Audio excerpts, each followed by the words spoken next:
નમસ્કાર દર્શક મિત્રો, જનરપન ન્યૂઝમાં આપનું સ્વાગત છે।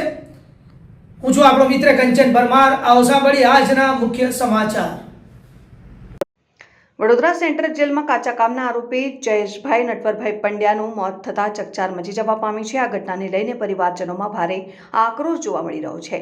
આરોપી વડોદરાના વરનામા પોલીસ મથકમાં બેદરકારી બદલ સાપરાધ માનવ વધનો ગુનો નોંધાયો હતો, જેમાં 2 કામદારોના મોત થતાં 3 સામે કાર્યવાહી ચાલી રહી હતી, જેમના આ એક આરોપી હતા।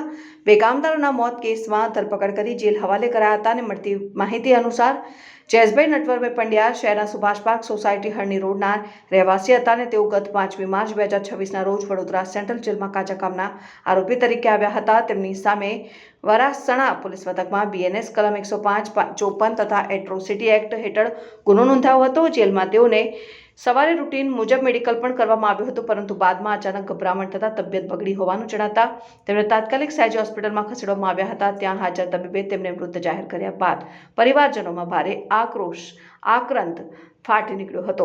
પરિવારજનોનો જેલ તંત્ર પર આક્ષેપ। પરિવારજનોનો આક્ષેપ છે કે તેમના ઉપર ખોટી રીતે કેસ કરવામાં આવ્યો હતો અને જેલમાં થયેલા મોતને કારણે તેઓમાં રોષ વ્યાપ્યો છે। મૃતદેહને હાલ સયાજી હોસ્પિટલના કોલ્ડ રૂમમાં રાખવામાં આવ્યો છે।